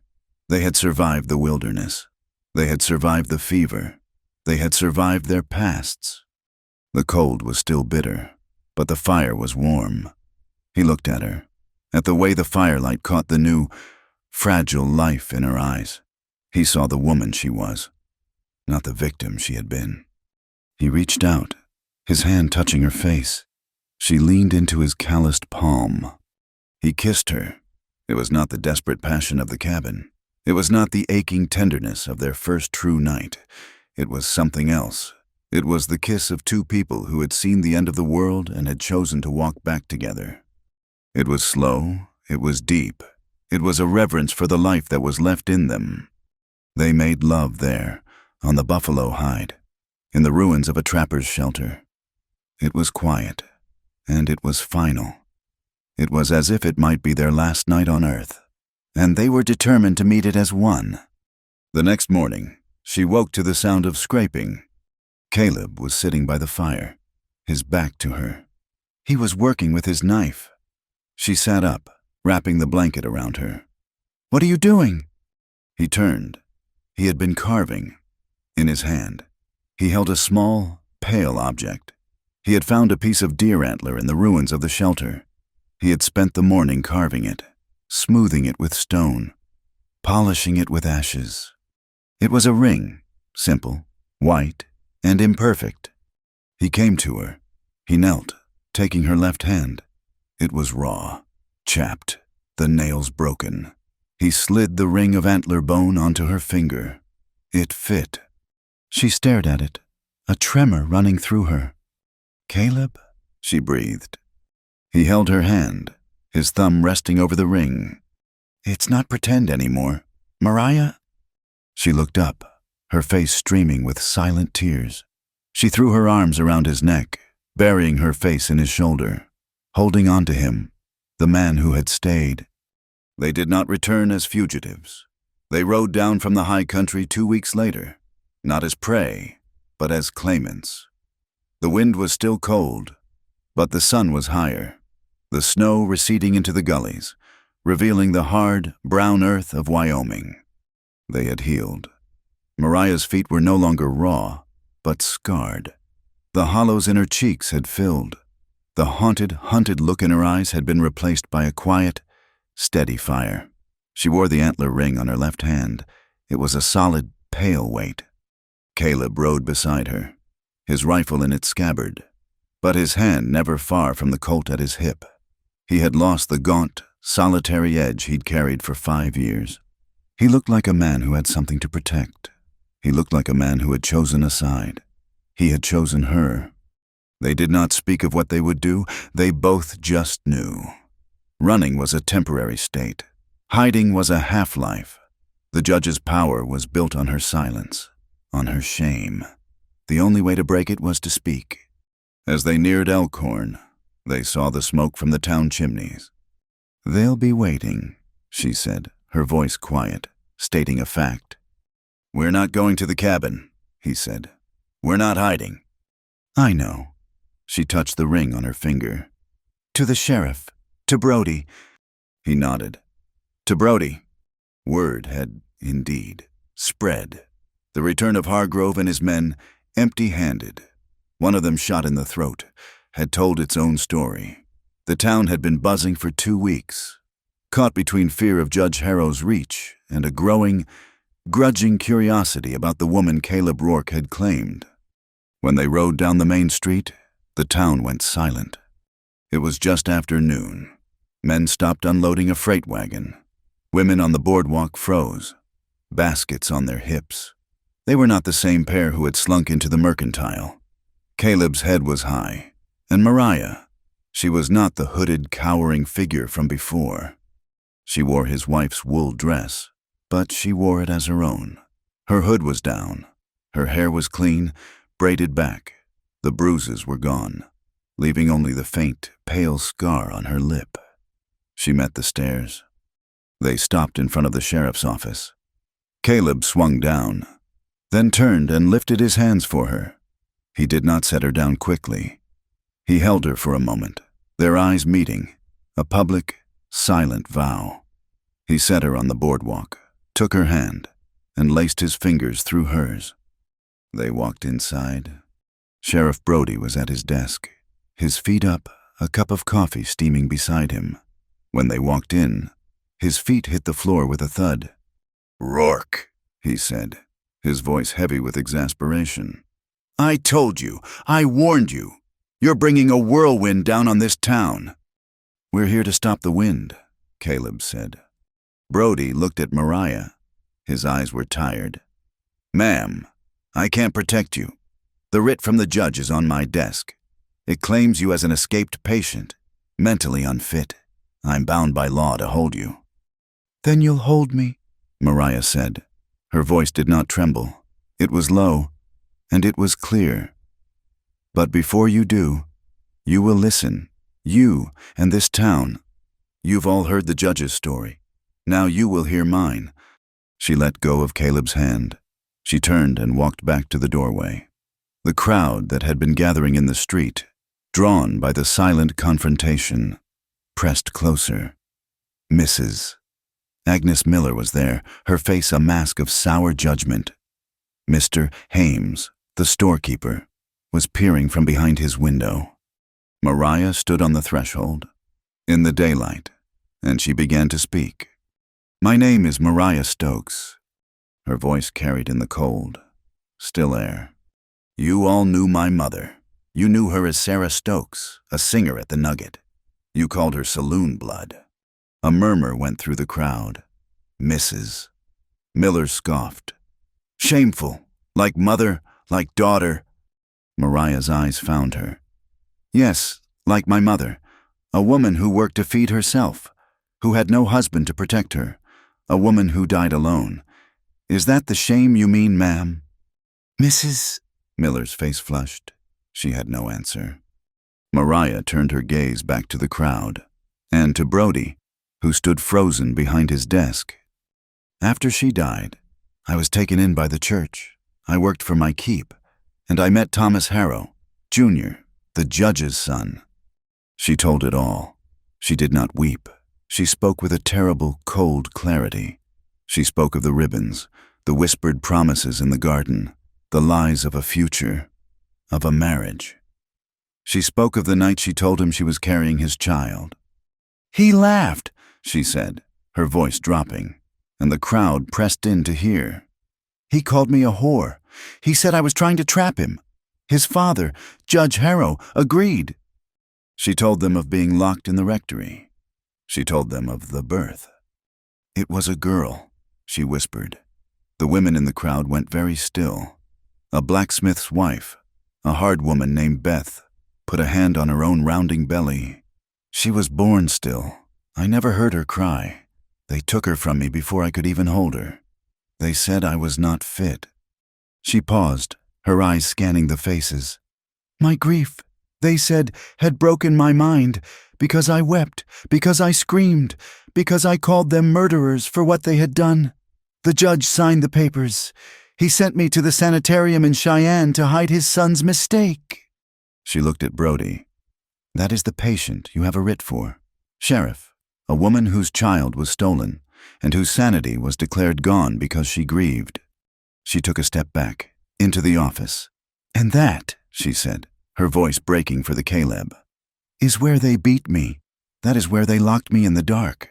That is what I was running from. When I fell into Caleb Rourke's barn, not justice, I was running from him." The street was silent. Some of the men shuffled, looking down. This was women's trouble, dark and messy. They scoffed, but quietly now. But the women believed. Beth, the blacksmith's wife, had tears in her eyes. Another woman, Elspeth, who had lost her own son to winter fever 2 years before, nodded, a slow, terrible understanding on her face. The lines had been drawn. Into that silence rode 4 men. They were not Hargrove's crew. These men were harder, better armed.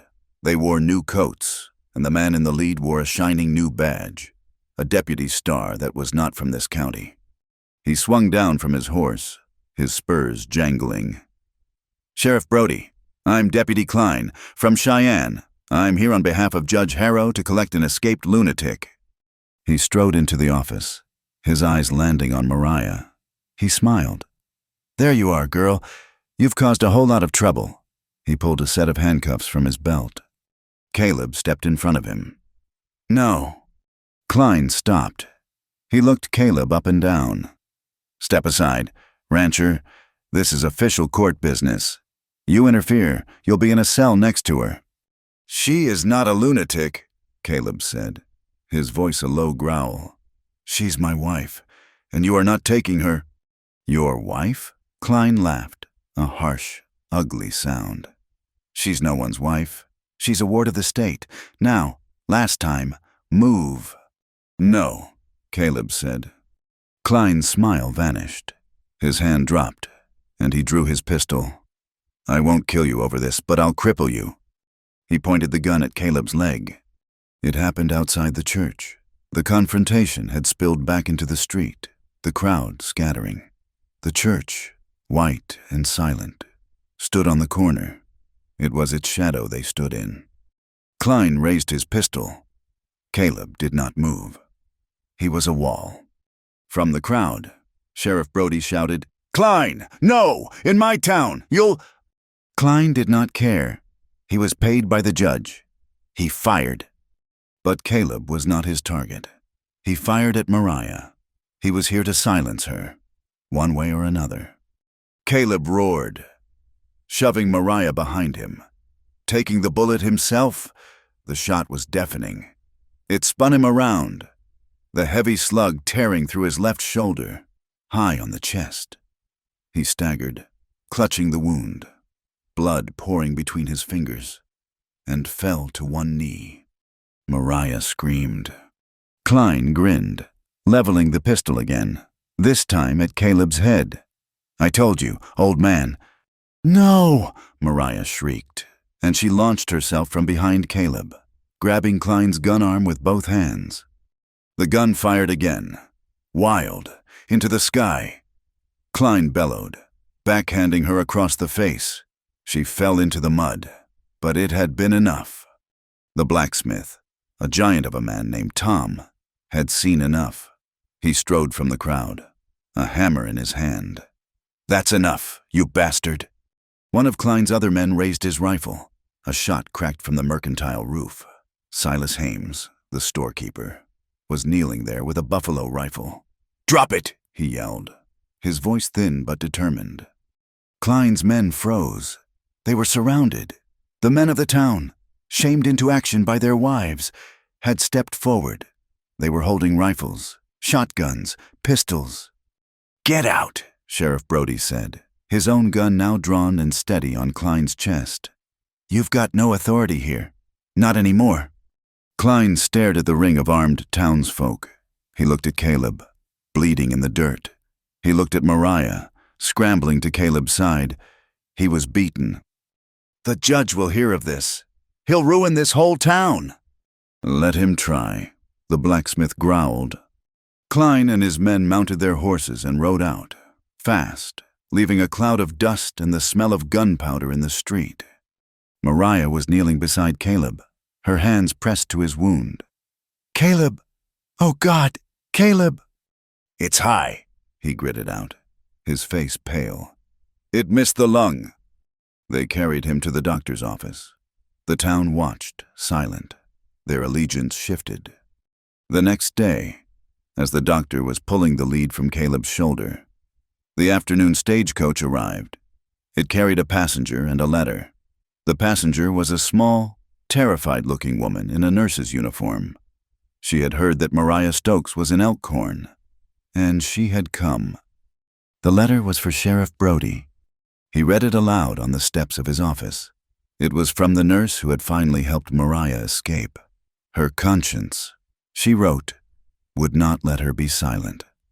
She detailed everything: the illegal imprisonment, the drugging, the birth. She confirmed the baby was stillborn, and that Judge Harrow had explicitly ordered Mariah Stokes to be treated until her mind was quiet. She had seen the beatings. She named Klein as one of the orderlies. It was the proof. The town had its justice. The news traveled by telegraph. Judge Harrow's son, Thomas Jr., fled his father's house in Cheyenne and was last seen on a train bound for San Francisco. The territorial governor, facing a scandal, demanded Judge Harrow's resignation. Harrow resigned. He was disgraced. His name was mud from Cheyenne to Laramie, but his wealth, the fortune he had built, protected him. He never saw the inside of a cell. He never faced a jury. He just disappeared into a large, dark house in the east. His power broken, but his freedom intact. A month later, when the first green of spring was pushing through the brown grass, Caleb and Mariah stood at the edge of the prairie. His arm was in a sling, his shoulder stiff and scarred, but he was alive. They were not married in the church. They were married by a traveling preacher, a simple, stern man who asked no questions. They stood under the vast Wyoming sky, the wind pulling at their hair. Mariah wore a dress of blue calico. She had bought the fabric from Silas Hames and stitched it herself in the long evenings at the cabin, which was their home once more. It was simple, high-necked, and it fit her perfectly. She held a small bundle of early prairie crocus. Caleb stood beside her, his good hand holding hers. The preacher spoke the words, but they were only for each other. Caleb, take thee, Mariah. Mariah, take thee, Caleb." When it was done, he kissed her. It was a kiss of peace, of arrival. The antler ring was on her finger, and now a thin gold band he had bought from Hames sat beside it. That evening, they did not celebrate. They performed a ritual. They walked to a high ridge behind the cabin, overlooking the valley. The sun was setting, painting the mountains in shades of orange and blood red. Mariah was carrying a bundle. It was the dress, the torn, filthy, stained calico she had been wearing when she fell into his barn. It was a symbol of everything she had been: the victim, the runaway, the lunatic.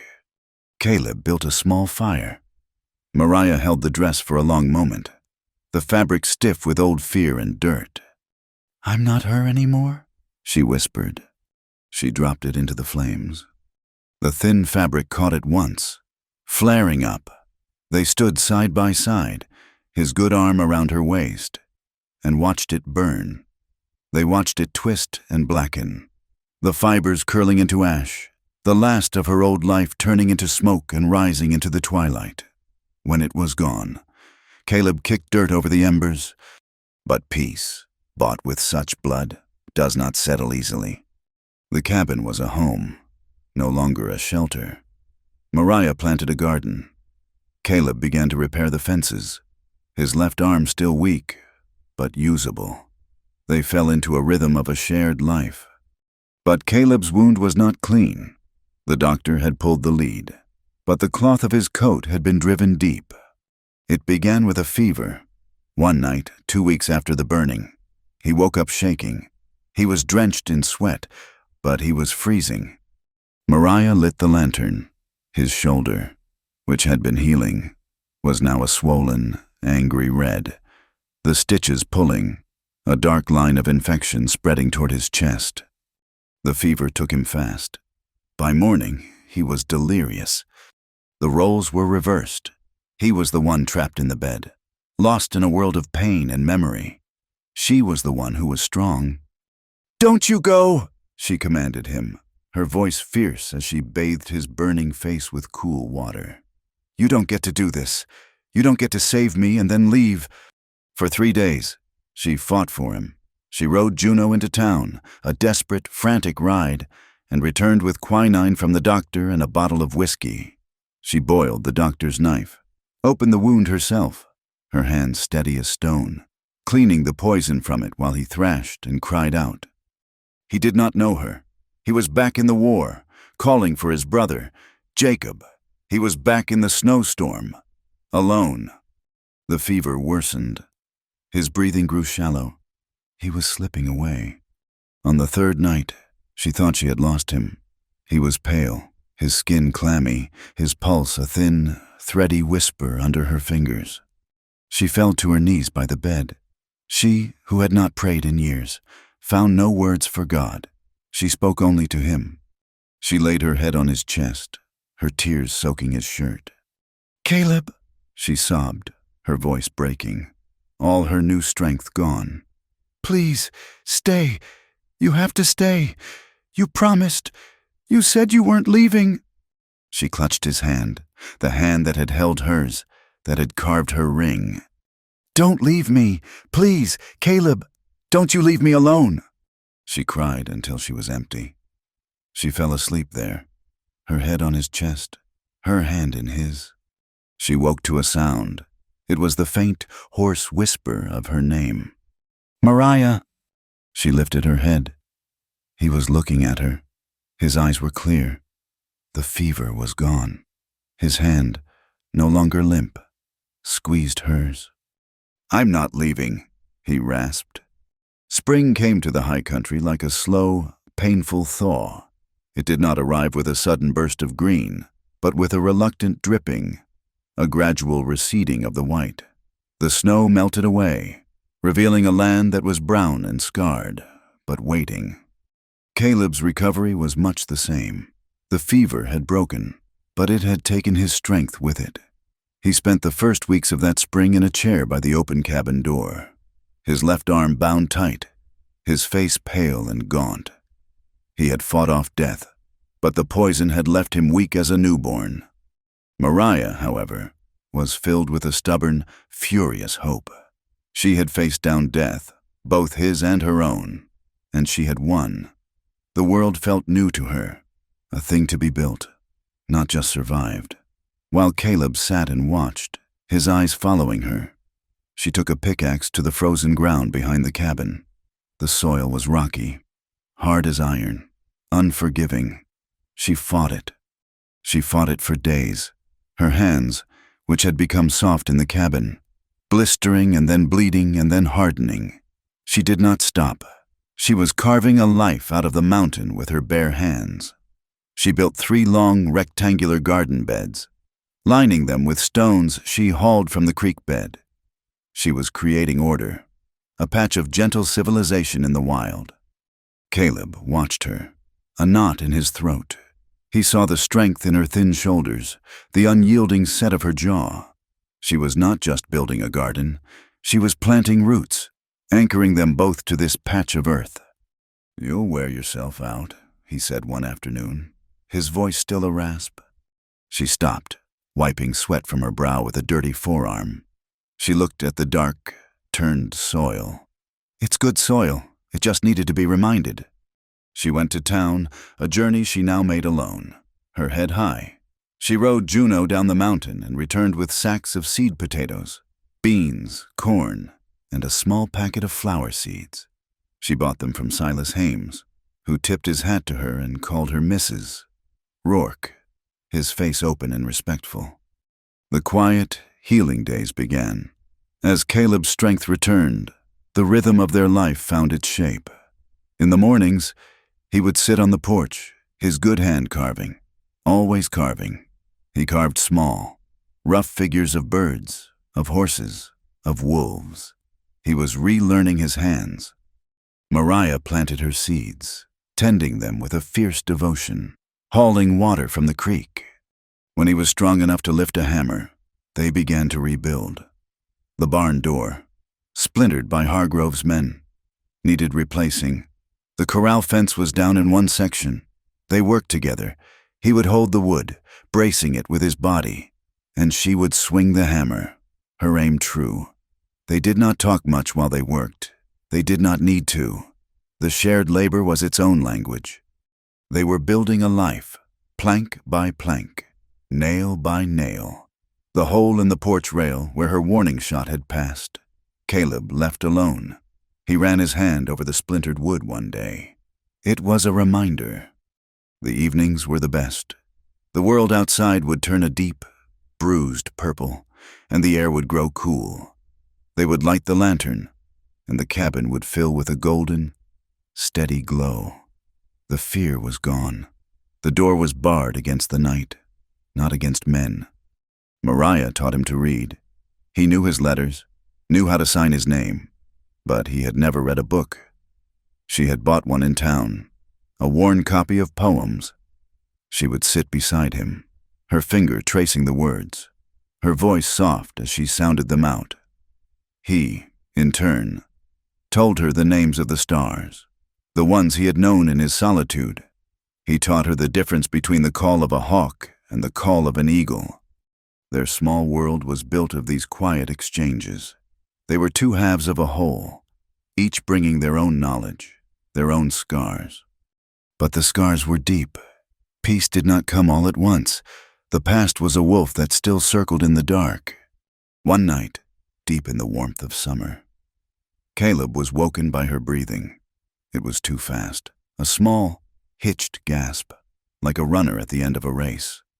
He turned, the moonlight from the window striping the bed. She was bolt upright, her eyes wide, staring at the cabin wall, but seeing something else. She was seeing the sanitarium. He could tell. Her hands were at her throat, her body rigid. "No," she whispered, a sound of such profound terror it chilled him. "Please, he said I could keep her." He did not hesitate. He did not ask her what she was dreaming. He simply acted. He sat up and pulled her against his chest. He wrapped his arms around her, holding her tight, pinning her flailing hands. She fought him for a second, her body a wire of pure panic. And then, as his scent reached her, wood smoke, soap, and the faint, male scent of him, she collapsed. A long, shuddering sob tore through her. "I'm here," he said, his voice a low rumble against her ear. "You're here. You're in the cabin. You're on the mountain." He rocked her, his big hand smoothing her hair, over and over. "It's not real. I've got you." She clung to him, her face buried in his shirt. "It felt so real. They were taking her." "Shh. No one is taking anyone." He held her, his own heart aching. He knew these ghosts. He had his own. "You're not alone. Mariah, you hear me? You are not alone." He held her until the trembling stopped, until her breathing evened out. He held her until the gray light of dawn began to creep into the room. He did not let go. He was her anchor, the solid shore against the tide of her memory. A week later, Mariah was down by the creek, gathering watercress. When she heard it, a high, thin cry, like a cat but weaker. She followed the sound, pushing through a stand of willow. There, tangled in the roots on the far bank, was a foal. It was tiny, no more than a few days old, its coat a pale dun color. It was trembling, its legs splayed, trying and failing to stand. Of the mother, there was no sign, only the tracks of a wolf pack, dried in the mud nearby. The foal looked at her, its dark eyes huge, and let out another, weaker cry. She did not think. She waded through the cold water, scooped the small, bony creature into her arms. It weighed almost nothing, and carried it back to the cabin. Caleb was on the porch, mending a bridle. He looked up, his eyebrows rising. "Wolves, I think," she said, her voice tight. "The mother is gone. It's starving." Caleb looked at the foal. It was on the edge of death, its ribs stark, its head hanging. His first instinct, the old, hard instinct of the mountain, was to say it was a waste. It would die. It was kinder to end it. He looked at Mariah's face. He saw the fierce, protective light in her eyes, the set of her jaw. She was not asking for permission. He sighed, a small puff of air. "Well, it won't drink from a bucket." He stood up, his shoulder aching, and went into the cabin. He came back with a clean rag and a tin of the precious canned milk they kept for emergencies. For a week, they fought for it. They made a bed of old blankets in the corner of the barn. Caleb showed her how to soak the rag in the warmed, watered-down milk and force it into the foal's mouth. They took turns, sitting up through the night, keeping it warm, forcing small amounts of milk into it, drop by drop. It was a hopeless, fragile life. "It's a symbol," Mariah said one night, her hand stroking the foal's bony neck.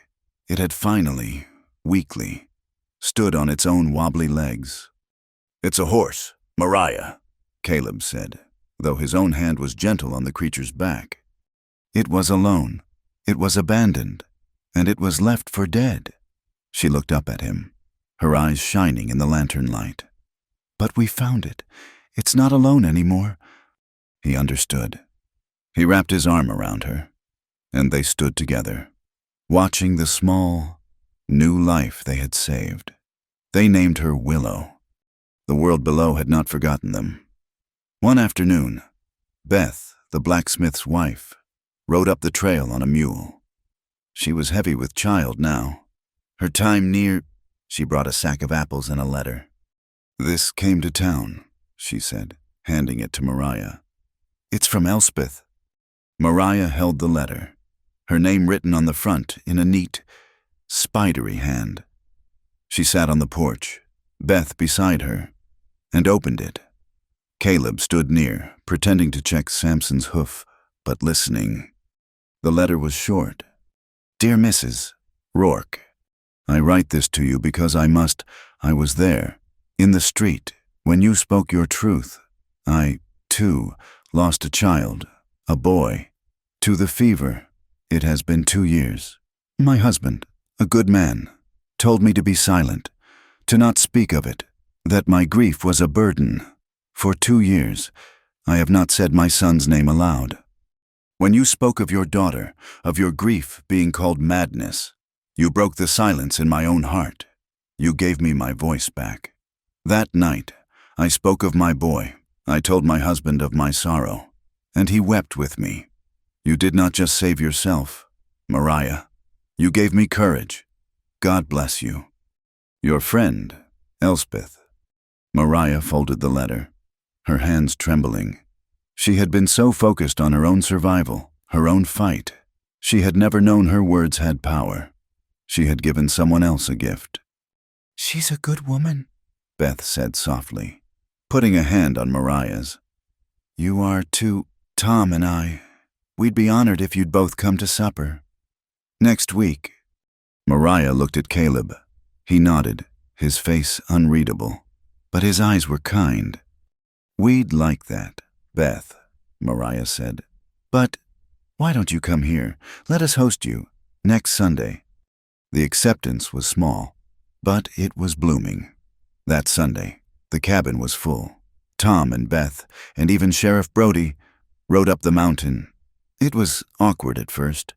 These were people who had known Caleb as a ghost, and Mariah as a scandal. But Mariah served a stew made with their first garden vegetables. Caleb poured whiskey for the men. They talked of the spring, of the price of beef. of the coming railroad. Beth and Mariah sat by the hearth. Beth spoke of her fear of the coming birth. Mariah, her heart aching, found herself speaking of her own, not of the horror, but of the hope she had felt.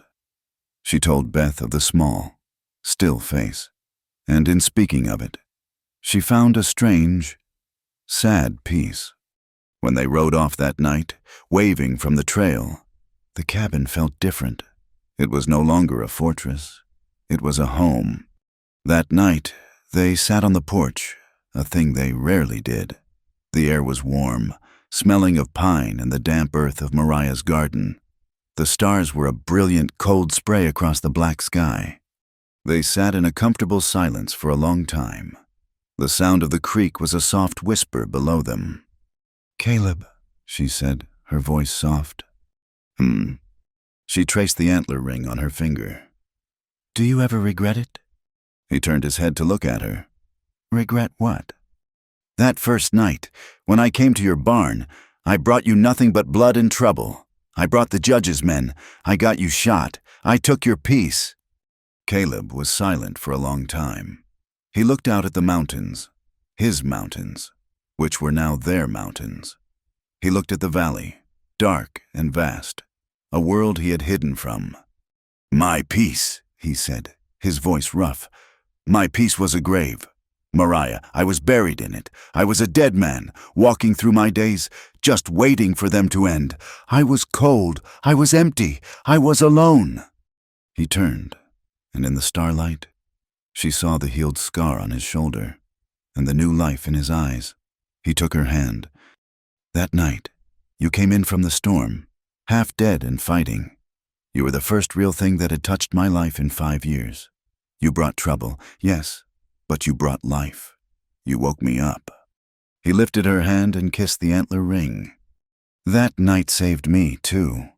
She leaned her head on his shoulder, and they sat in the quiet, breathing the same air, their hearts beating the same steady rhythm. The final evening of summer came. The harvest was in. The small root cellar was full of potatoes and carrots. The barn was repaired. Willow, the foal, was now a gangly, strong young filly, following Mariah like a shadow. They sat by a small fire Caleb had built in the rock circle in front of the cabin. The wind was a low, soft whisper in the high pines, carrying the first chill of autumn. The sky was so clear, the stars seemed close enough to touch. Mariah was quiet, watching the flames. Caleb was beside her, his shoulder pressed against hers, his presence a solid, comforting weight. He had been her shield. He had become her home. She reached out and took his hand. It was a big, rough hand, scarred from work and from the bullet he had taken for her. She turned it over, tracing the lines in his palm with her finger. "You've given me everything, Caleb," she whispered, her voice thick. "A home, a name, a life. You stayed." "We built it, Mariah," he said, "together." She nodded, a small smile playing on her lips. She took his hand and did not let it go. She guided it, moving it from her lap. She laid it flat against her belly, just below her ribs. She held it there, pressing it against the firm, rounding curve that was hidden beneath her wool dress. He went still, his breath caught, his eyes fixed on the fire. Slowly moved to her face. He saw her smile, a small, secret, joyous thing. He saw the tears shining in her eyes.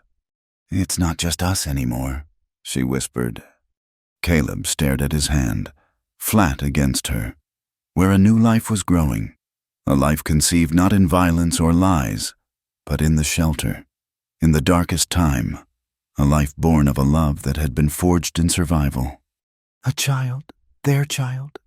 Oh, profound and powerful, silenced him.